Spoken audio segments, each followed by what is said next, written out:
अस्सलाम वालेकुम। History crash course episode 5 मैं हूँ वकास नूर। आप यकीनन मेरी पिछली वीडियो देख चुके होंगे। आज हमारा टॉपिक है सुमेरियन सिविलाइजेशन। आपको याद होगा कि हम अपनी गुज़िश्ता वीडियो में मेसोपोटामिया सिविलाइजेशन पे बात कर चुके हैं। सिविलाइजेशन क्या होती है, मेसोपोटामिया सिविलाइजेशन किस तरीके से क्रेडल हुई, हम सब आपको अपनी पुरानी वीडियो में बता चुके हैं। आज हमारा टॉपिक है समर सिविलाइजेशन।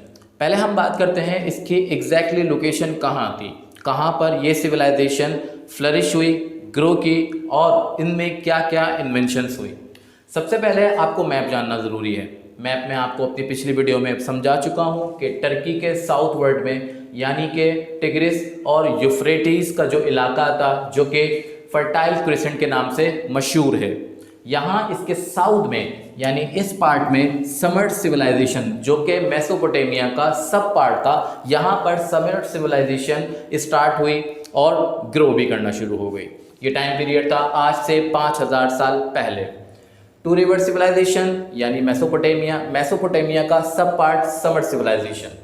इसकी लोकेशन एग्जैक्टली सदर्न पार्ट था, जो कि मेसोपोटामिया का ही सब पार्ट था। इसके बाद हम बात करते हैं कि यहाँ पर इस सिविलाइजेशन में सोशल ऑर्डर क्या था। सोशल ऑर्डर देखें, आपने यकीनन ब्राह्मणिज्म को पढ़ रखा होगा। ब्राह्मणिज्म क्या है? हिंदू मत, जो कि ब्राह्मणिज्म से ही निकला था। उसमें भी क्लासेस ना सिर्फ डिफाइन की, वेद के अंदर वो सिविलाइजेशन जो कि हिंदू मत सिविलाइजेशन कहती है, उसमें भी रेसिस के बुनियाद पर उसको डिवाइड किया गया। ब्राह्मण, कश्तरियाज, वैश्य, शूद्र। इसी तरह बिल्कुल इसी मैनर में समर सिविलाइजेशन में भी सोशल ऑर्डर के थ्रू लोगों को क्लासेस में डिवाइड कर दिया गया था। सबसे पहले हम बात करते हैं सिटीज़ की।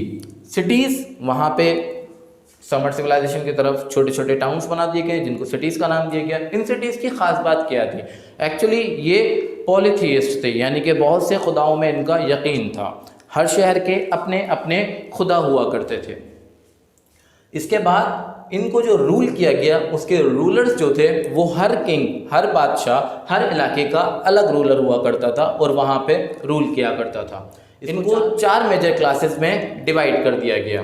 पहला था नोबल्स, दूसरे थे कॉमनर्स, तीसरे थे क्लाइंट्स और चौथे थे स्लेव्स। अब हम बात करते हैं नोबल्स पर, कॉमनर्स पर, क्लाइंट्स पर और स्लेव्स पर। समर सिविलाइजेशन में जो क्लासिफिकेशन हुई थी उनमें सबसे पहला पार्ट था नोबल्स का। नोबल्स वो लोग थे जिनके पास बड़ी बड़ी ज़मीनें थी। अच्छा, पहले बात ये समझ लें कि जब इंसान ने गिरोह बनाए तो उनमें कुछ पावरफुल लोग हुआ करते थे, जो लोगों पर लाइक यूँ कह लें धौंस जमाया करते थे, अपना रौब जमाया करते थे, लोग उनसे डरा करते थे और वो रफ्ता रफ्ता टाइम पीरियड के साथ ग्रेजुअली पावरफुल बनते गए। फिर उन्होंने बड़ी बड़ी जागीरें ख़रीद ली या फिर कब्ज़ा कर लिया।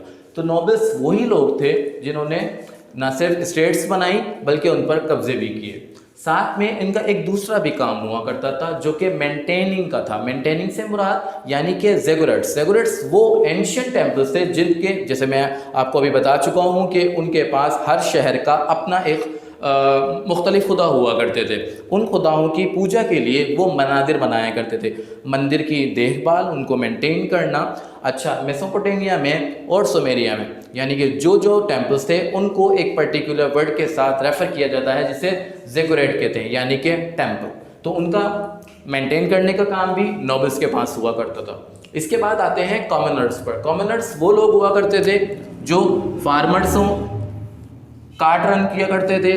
कार्ट को for example like donkey cart, bull cart, etc. इसके अलावा ब्रिक मेकर्स यानी कि जो ईंटें पकाया करते थे, ईंटें बनाया करते थे। कारपेंटर्स, फिशरमैन वगैरह वगैरह। ये बहुत आम लोग थे। डेली लाइफ में जो जो चीज़ें आपकी ज़रूरत की हुआ करती हैं वो ये लोग उस वक्त बनाया करते थे। इसके बाद आते हैं क्लाइंट्स। क्लाइंट्स को आप ये कह लें कि ये इनके वाइस हुआ करते थे नोबल्स के। नोबल्स क्लाइंट्स को कहा करते थे कि फला काम आपको करना है, फॉर एग्जांपल मेंटेन करना है अगर टेंपल को, तो वो क्लाइंट्स के थ्रू करवाया करते थे। ये कम्प्लीटली डिपेंडेंट थे, यानी कि नोबल्स जो थे वो कम्प्लीटली क्लाइंट्स पर डिपेंड किया करते थे कि क्लाइंट्स ही उनके वो काम करेंगे। लास्ट में आता है स्लेव। स्लेव का नाम सुन के आपको मालूम हो गया होगा, स्लेव यानी कि गुलाम, वो गुलाम जो कि जंगी कैदी हुआ करते थे या फिर कर्ज की बिना पर, कर्ज के एवज वो उनको अपना गुलाम बना लिया करते थे। तो स्लेव बहुत कॉमन है, हर दौर में रहते हैं। Slavery was prevalent in Sumerian society, prisoners of Wars, mostly जो थे वो प्रिजनर्स हुआ करते थे। एक और बात आप यहाँ पे जान लें, समझ लें कि सुमेरिया जहाँ पे फ्लरिश कर रहा था, वहाँ अपनी सोसाइटी को मेंटेन कर रहा था, सोसाइटी ग्रो कर रही थी, मगर साथ में उनके बहुत सारे मसाइल भी थे।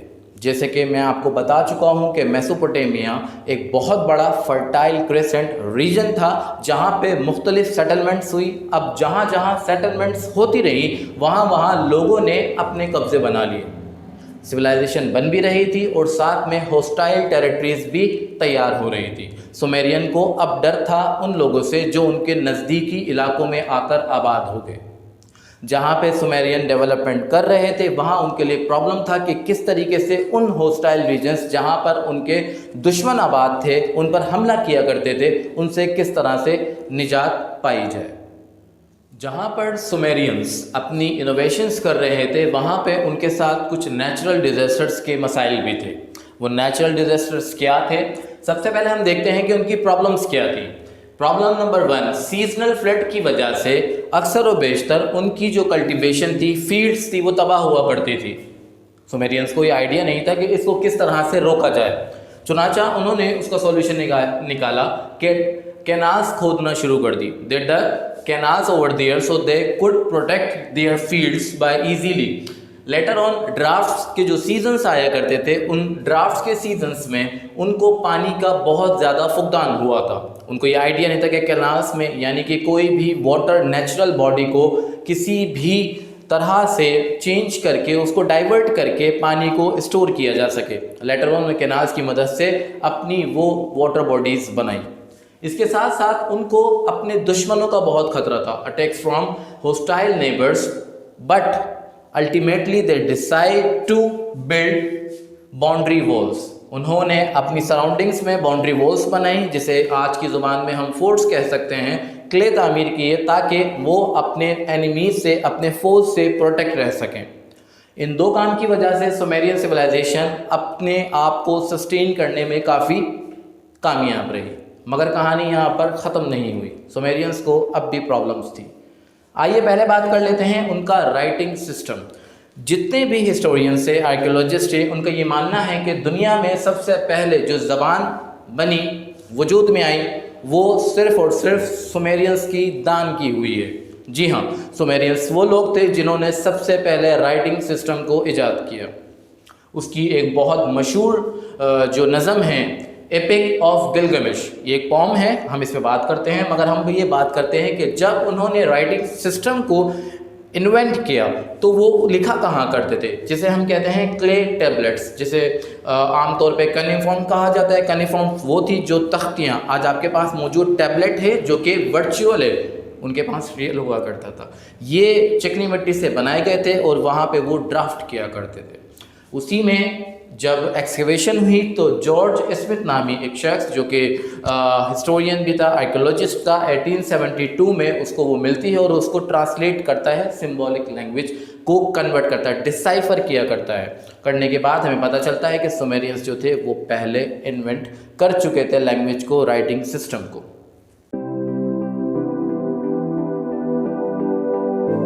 सुमेरियंस का जो डिक्लाइन हुआ, कैसे हुआ, क्यों हुआ, मैं आपको पहले बात कर चुका हूँ, बता चुका हूँ कि सुमेरियंस जिस टेरिटरी में आबाद थे उसके सराउंडिंग्स बहुत सारी सेटलमेंट्स हुई जो कि होस्टाइल टेरिटरीज कहलाती हैं।